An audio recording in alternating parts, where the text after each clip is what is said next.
22. november døde Sofies mor af en kræft i hjernen. Tabet var stort og påvirkede familien meget.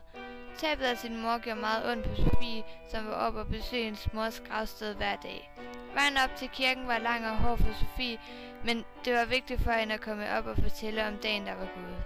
I skolen var Sofie gået fra at være den populære pige til at være den stille og ensomme pige, der helst ville være alene.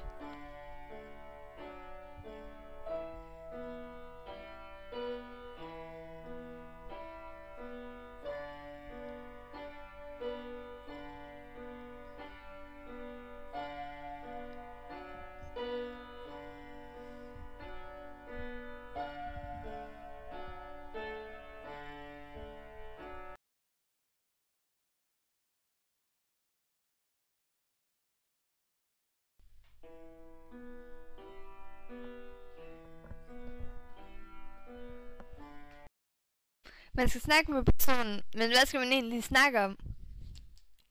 Det er vigtigt at snakke med den, der har mistet, om hvordan personen har det, og hvad personen føler. Det kan også være en god idé at spørge ind til den afgåede. Man skal i hvert fald ikke være bange for at snakke med personen, for så kan han eller hun komme til at føle sig udenfor.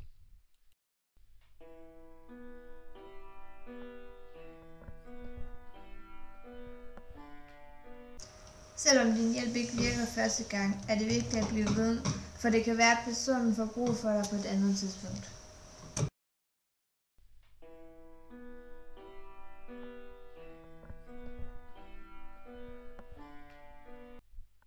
Accepter, at personen er ked af det og måske ikke er med på den værste i øjeblikket.